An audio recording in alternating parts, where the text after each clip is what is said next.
Hello and welcome to the Heads and Volleys podcast with me, Lee Dunn.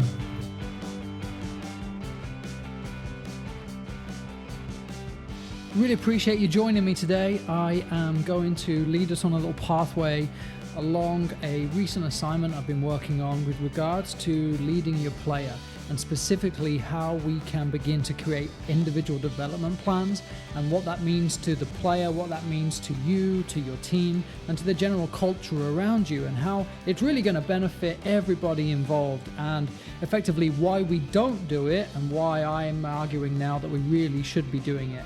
And if you're not offering this, then maybe it's something you begin to consider to offer. Or if you've lost players, or if you've lost teams that have left somewhere else because of aspects like this being offered, then you may begin to understand why. So I'll follow along a pathway of why and why not, why and why would we not use an individual development plan. I will incorporate some of the game model episode that we just released with Paddy King and how that begins to influence an individual development plan. I will share with you my approach, kind of the pathway I follow and the cycle that I take. And then importantly, that will include the player. All too often, this may be a coach's way of saying, I would like you to play in this certain way, and so here are all the goals for you. But your player is so important because they give you so much buy-in, or they don't buy in, and all of your work that you'll put into this will kind of fall flat on its face. So that's a pathway we'll follow along. But before I get into that, thanks as always to Tactical Pad for their support and sponsorship in terms of leading the player here and applying it to the gifts that you can create with Tactical Pad. Showing your players what you expect of them in moments of a practice or in moments of a game can only help them understand. Everybody learns in different ways, and I'm sure you've heard it all before, that most people can be told what to do and they'll perform fine. But there are also visual learners, and Tactical Pad really provides that material. So head on over to LeeDunneSoccer and take a look for the discount code to join up with Tactical Pad. Start making a difference in your practices. So let's start with why not. Why would you not do an individual development plan? Typically, the answers will revolve around the fact that it is a coach issue. Because if you ask anybody why they coach, generally the answer will be that they're involved because of their love of the game and they really want the kids to develop and to develop a passion for the game. You ask me, for me it's very similar. I love what I do because A, I love the game. The game has given me so many opportunities and enhanced my life in so many ways. I want everybody to experience the same thing. So if I can offer something additional to push these players and to engage with them on a different level, then an individual development plan is really something that I can commit my time to. Why not? Well, it takes a lot of time. I have to really connect with my players. I have to get to know them in new ways. I have to have a clear pathway set out for the individual, for the team, for the season, for the year, maybe for the club if I'm in a position of power. So that's a lot of work that would contribute to the why not. Primarily time. Apparently everybody is running out of time. Nobody has enough time in a day. But if you really apply yourself, you're applying yourself by listening to this. At the end of this episode, you spend the same amount of time from this episode as you do putting together a pathway and a template. Then you work on it with players and it begins to fill itself out. So the why not, I think, is a real short discussion into you reframing the benefit that you are offering to your players. Most of us are probably paid.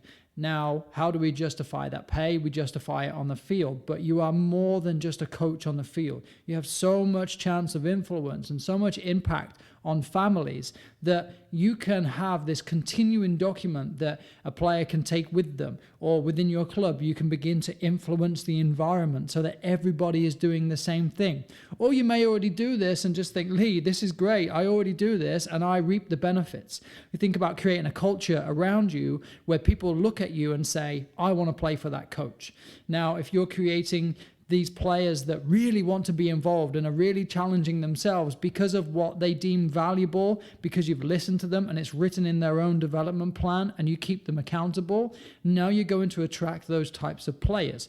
If you don't care, and I'm not judging either way, But if you don't care and you don't really want to go ahead with creating something like an individual plan, then you are going to attract players who will have a very similar mentality. You'll have parents who will have a similar mentality. If you tell a parent that your players is going to play and they'll play twice a week or 3 times a week and they'll play in a game at the weekends and that'll be it, then you will get that same commitment from them. If you outline, this is what I expect from you and from your player, because you as a parent is keeping your player accountable, now you've got a different level of engagement with that family and you're going to get a different result from that player throughout the season. I mentioned the tie-in with the game model episode. For me, I think a game model is so valuable because you have to know what you are trying to achieve. Then you can begin to identify how that player fits within your system, within your game model, but then also what their skills and weaknesses are in the general picture too. So the game of soccer is the game of soccer. You win by scoring more goals than the opponent. Now the creativity comes into it because you can identify how you would like to win that game or how you would like to be competitive in that game. Of course, the hot topic for the last few years has been to play out of the back. Then whether you're looking to play into the wingers because you play in a 4-3-3 and you really like a high and wide 7 and 11, or I like to play into a number 9 and use a number 9 as a focal point, so I like to penetrate centrally.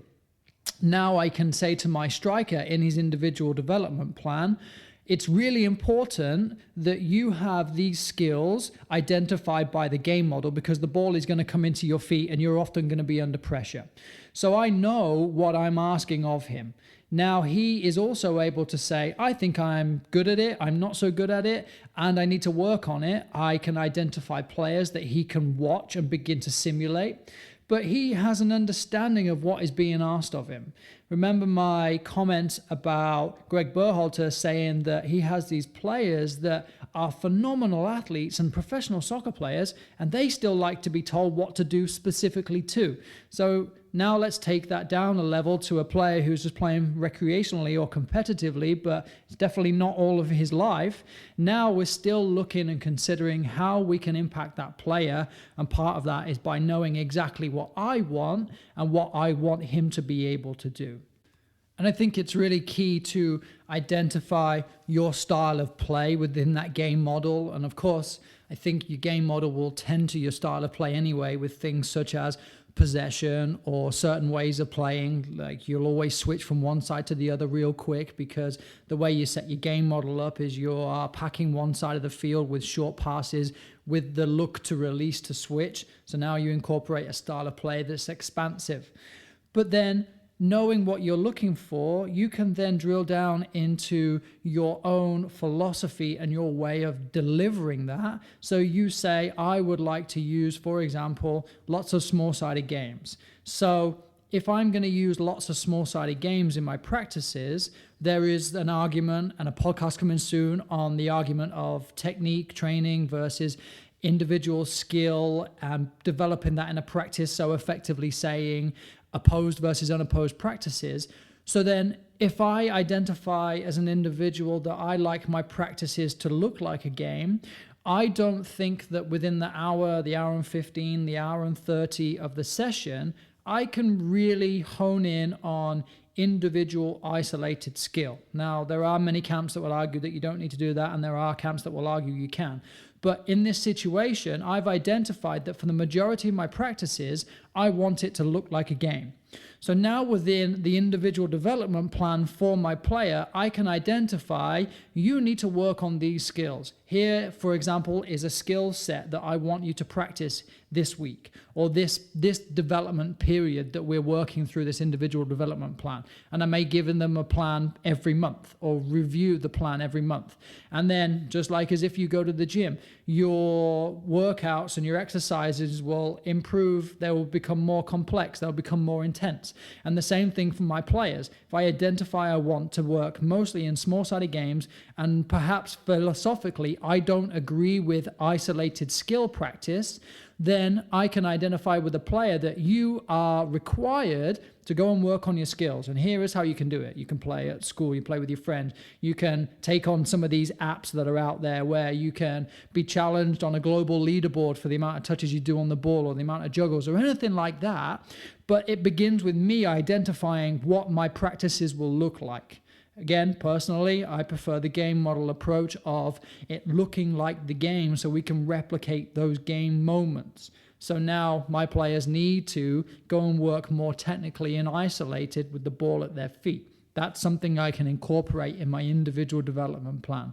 Is it wrong? Is it right? We can have a discussion all day about that on Twitter, but that's the way I am taking my team. So now let's consider the individual that you are creating the plan for. If you will ask most of your players, and hopefully you have, why do you play soccer? Most of them will say, because they want to be professionals. And that, to be honest, is great, because when I first came to the US 10 years ago and I was running summer camps in the middle of Northern California, and I'd sit with a kid over lunch and say, why do you play soccer? And unfortunately, the majority of the answer was, I'm here because it's soccer camp week, and next week I'm at basketball camp, and the week after I'm doing outdoor camp, or whatever the theme of the week was. But now we have so many more players playing because they actually love the game and they really genuinely want to go far in the game, I believe, but I don't think they understand what that means to go far. So part one of having an individual development plan is you can paint a picture for a player and identify what is required of them to become almost professional or to take the steps towards a professional level. Because the first thing I ask a player is, why do you play soccer? What is your ultimate goal? Your ultimate goal, of course, is to play for the US national team, or for here in the Bay Area, we look at the San Jose Earthquakes or even the LA Galaxy, or they want to go to Stanford and play. Brilliant. But how are you going to get there? And that is where this development plan can really drill down to a micro level of saying, what does it take for you to go from, for example, U13 to U14? And are you in the correct environment to be playing at the right level for U14 to then go and play the right level at U15? So now you're beginning to identify not only your pathway and your skill level, but the environment that you're finding yourself in.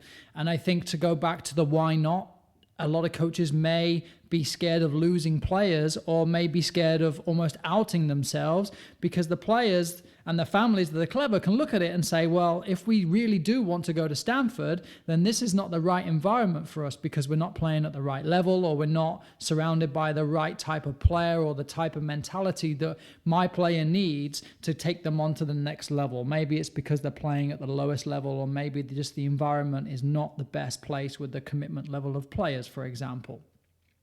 And it's also super interesting to have a conversation with a player and find out why they play, what do they love about the game, what don't they like about the game, what do they like about your practices versus another coach that has had practices with them, or their school team, or they're playing just because their friends are playing, or it's a status because your club is quite a significant club in the area, so your parents really like that this kid plays for this team because they can put the sticker on their car and they can wear the sweater on the weekend.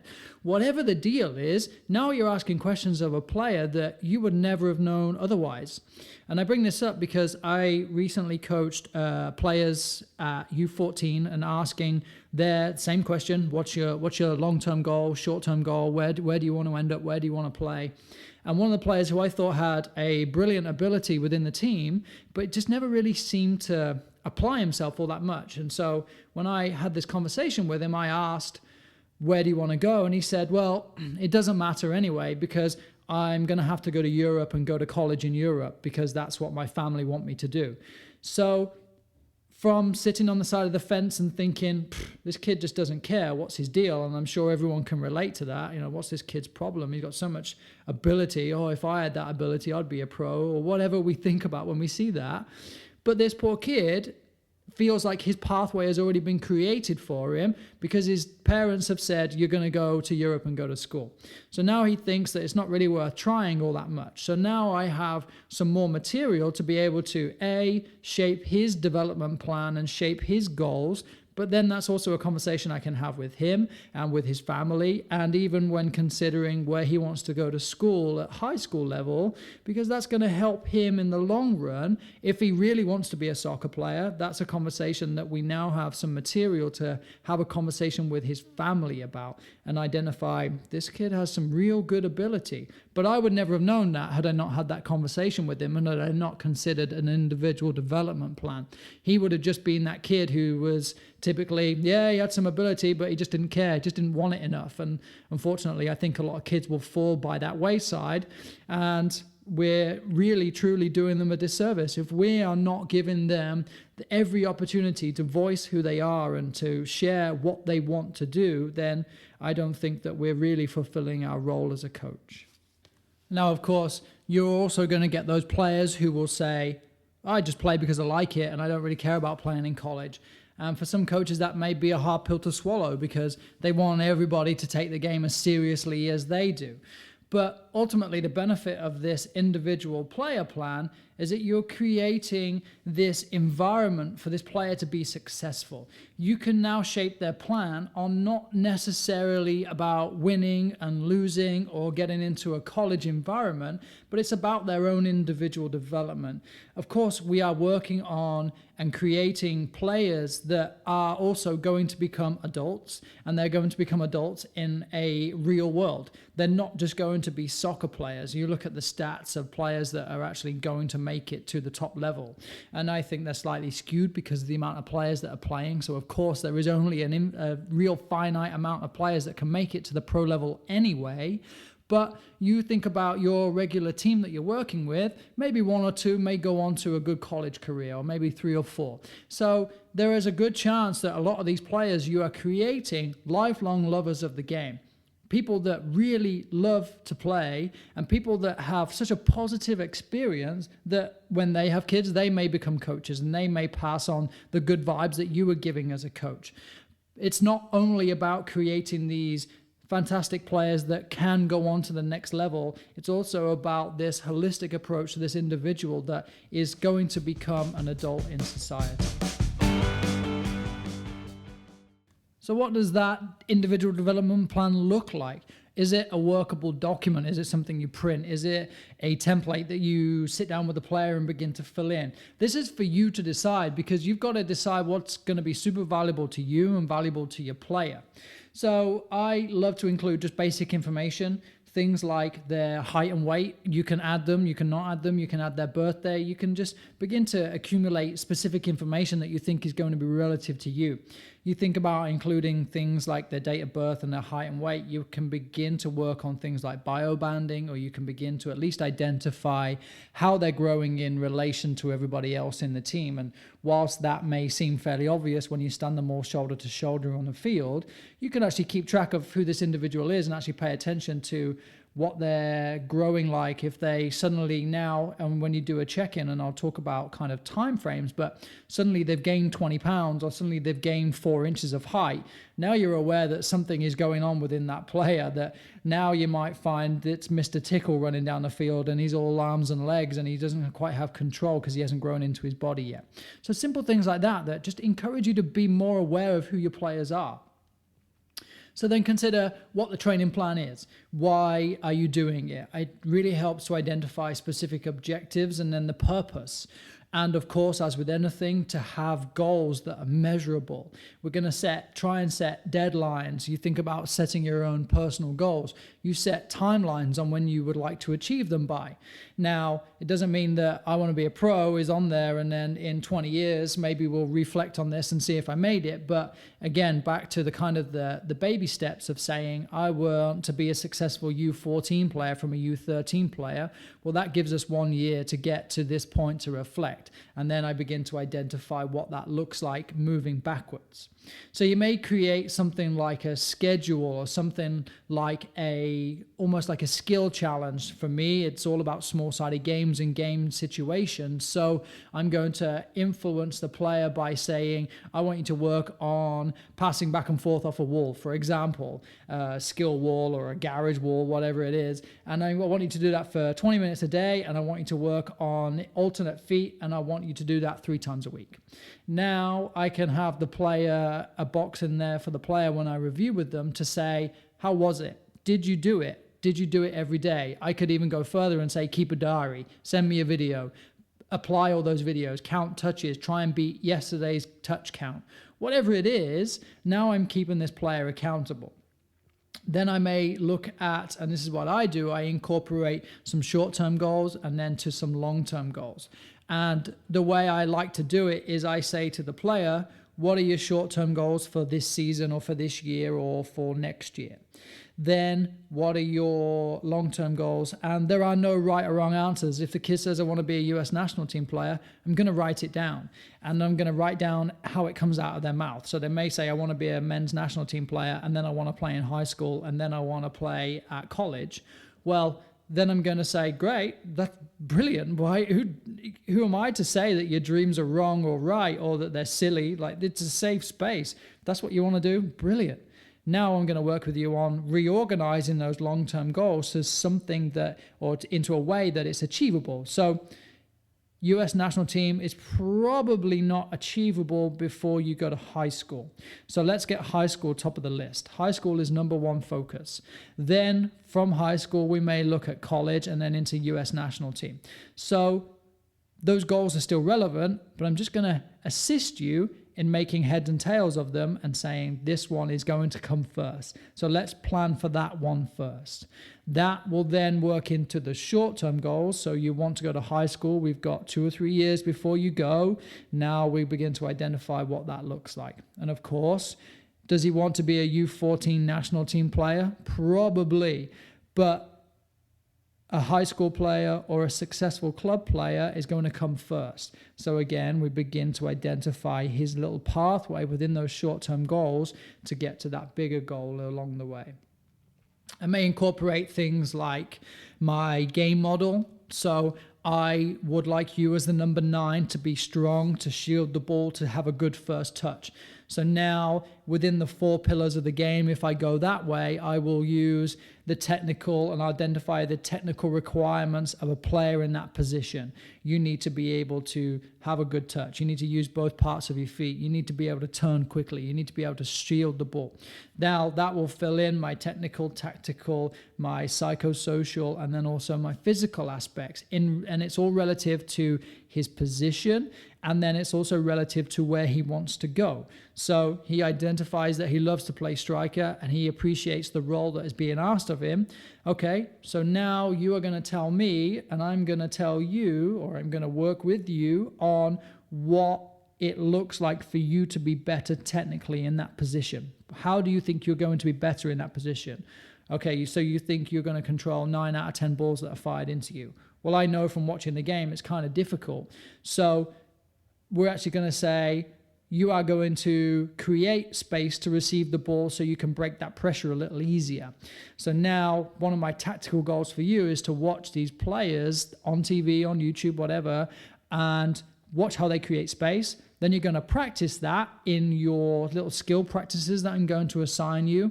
And then we're going to judge how many times, not only do you control the ball, but how many times do you receive the ball with a yard of space around you? Because that becomes an easier time to control the ball. These are measurable goals, and we can say at the end of every game, because I'm going to involve his parents, and I'm going to say, I want you to count how many times he does it. I don't want you to talk about it with him. I just want you to count, and I want you to send it to me. Because then I can say in my checkup with him, look, we've had 5 games and look at these numbers, whether you've improved, whether you've not, whether it's difficult, whatever, but that's part of the review process. But I have that data to keep him accountable. So then I'm going to include things like nutrition.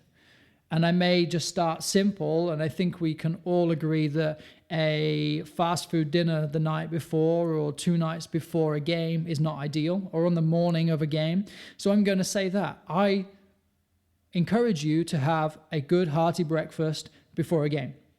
The night before a game, I encourage you to have a strong hearty meal that is not fast food. He's a kid. He can't determine when his parents say, we're just going to go out for dinner and we're going to go and grab fast food, but he can have an opinion, and his parents are going to be aware of his development plan and his opinion that may just begin to change their approach too. Is it likely? We'll see about that. I remember being told off by a parent for asking a kid why he was eating cheese out of a can, because I didn't think that was very good for him. But of course, I can't tell a kid what is and what is not good for them. But part of my conversation with this kid is going to be educating them and asking the question, is a fast food meal good for you, or is it better to get a good bit of protein and some carbs in on the night before a game? And any clever kid will identify that that is probably the best way, yet probably not as nice as a Big Mac, but they'll take it knowing that this is part of their development plan. So then I'll follow my own little process for this. And my process in leading this player, it kind of follows a flow chart, and I will be sharing this in the show notes. That I have my style of play, my philosophy, my goals and the player's goals that will feed into what is now the player development plan. It's a tangible document that the player and I and the family and the club can review at any time. Anybody can pull it up. So then I follow a 3-step process from that development plan, and I have the delivery. I keep myself accountable to challenging this player to be playing in an environment that is going to allow them to develop. It's going to allow them to work on the action items within their development plan. They and myself are going to be learning, is this quite working? And it's a constant reflection process.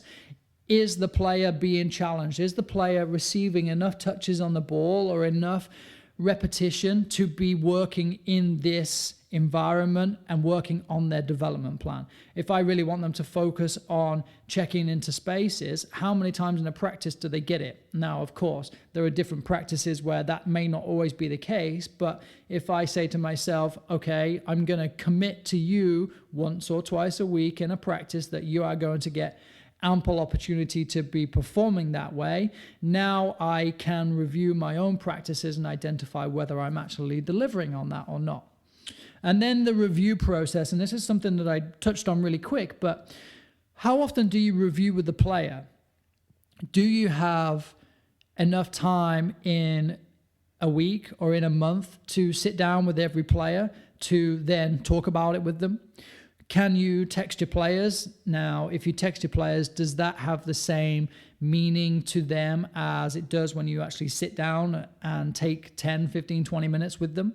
Do you have the space to be able to do that? Or do you only see your players at practice, and right after practice, they're taking off to another practice, or they've got to go home, and you lose any chance to have that conversation with them? And even if you did one player before practice and one player after practice, if you've got an 18-man roster, that's 9 practices. So that could be 3 weeks in the time it takes to actually review with your with every player. So now, how feasible is it to do a review every month? And it may be something that you set up every season. So for example, here in Northern California, we have a spring season and a fall season. So we could set goals for the entire year, and then an even smaller goal will be a season goal. Then the season goal will be reviewed at the end of it, and then how does that fit in within the larger goal of the year, and then how does that fit in within the long-term goal of, for example, becoming a national team player. Now that allows me to focus on that player consistently every season. They know that this is coming. Instead of me saying, yeah, I'm going to meet you every month or every week, and that just gets pushed back, or you don't quite have enough time. So think about in your environment, and a lot of clubs will tout that they are providing a great value for your players because you're providing some form of a written evaluation at the end of every season. Well, what's better, a written evaluation that tells the player what they're doing well and what they're not doing so well, or a tangible document that is continuing to evolve as the seasons move on. I think this document that continues to evolve is so valuable because A, the player now feels like they're even more committed to you and to the process because they have this pathway that they're following along. So you've got less chance of losing these players. But then you've also got this document that has this buy-in from the family too, because I've written evaluations for players and the response I get from the parents is completely agree. So why did I just spend half an hour writing these heartfelt feelings about this player's technical ability and about their tactical ability when the parents will reply and say, yeah, we see that as well. Of course, most parents sit and watch the games. They see the same things that you're explaining. But what we're not really giving them is any kind of pathway or process for them to develop. Now, if we're truly the professionals that we want to be, surely an individual development plan will go along the way of encouraging that player to take the next step in their career as a soccer player. Not just an evaluation that says, great job, I thought you did well at this, you could improve on this, but let's actually identify those things before and now see how they've improved throughout. So there is nothing better than knowing as much as possible about an individual. When they are arriving at practice, you have something to discuss with them. Instead of the typical conversation that is generally one way, how was school today? How was your weekend? How was this? How was that? And the typical answer is good, not much, yeah. Now I can say, how many practices did you do last week on the wall? Okay, great. That's really good to know. Or did you beat your score? Because I know what your scores are and I know what your individual challenge is. So I'm keeping this player accountable. And if you have this personal connection with a player, then they instantly feel like they don't want to let you down. You think about the people that you've worked for, the people that have encouraged you and empowered you are typically the people that you've never really wanted to let down and will do anything for. Even though it's improving you, you feel like you're also doing them a service by performing yourself. Now think about the people that constantly ride you. I think about when someone asks you to do something over and over and over and over again, you're less and less and less likely to do that thing. So when I'm encouraging my players to work on those skills, I want to know, did you beat your score? Come on, man. Or next time they take a brilliant touch, it's a comment of saying, hey, that skill practice is really paying off because I know what I've asked you to do and I know what you are now doing outside of practice or what you are not doing, because then the conversation can also be, I think that with more touches on the ball from the wall, for example, how is that going? Is it hard? Is it too easy? Because I think if we can refine this, that next time you get the ball like that, it's going to be perfect. Now it's a combined process with this individual and they are working with me on achieving instead of just being told, go and practice. Did you practice? Did you practice? Did you practice?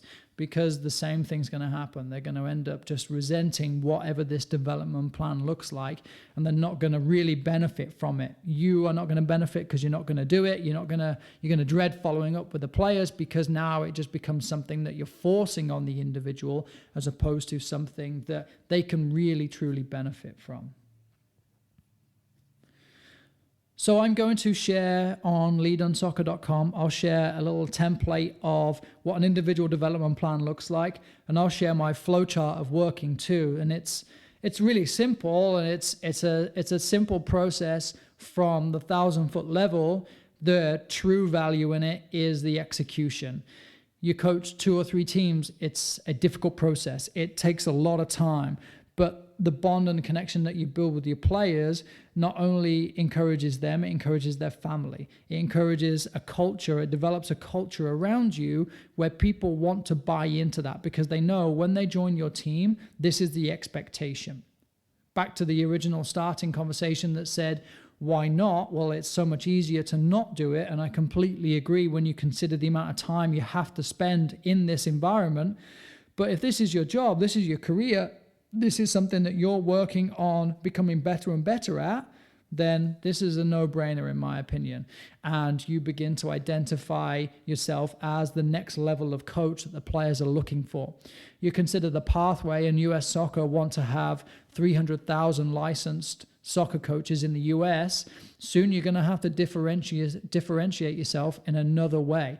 Everybody's going to have an A license, or a lot of people are going to have an A license. What makes you a different A license coach to Coach John on the other side of the room, who's also applying for the same position or also applying for the same coaching position as you?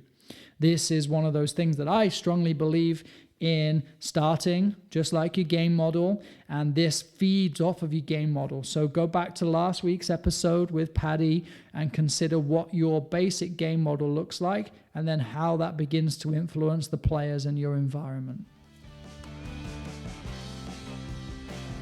Another solid thank you to Tactical Pad.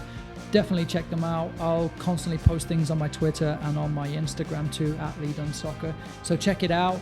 I would love to have your feedback. So share this, comment, tweet me, let me know what you're thinking. Let me know if it's something you do. I recently put something on Twitter, and now people are sharing game model templates, and people are using this as the tool that it was meant to be. It's meant to be an environment that's creating questions and comments, and it's challenging thoughts and processes of individuals that are just going to get a little bit better. So if you have something to contribute, let me know at LeeDunneSoccer. There's more coming as always from Heads and Volleys. Thanks for listening, and I'll speak to you soon.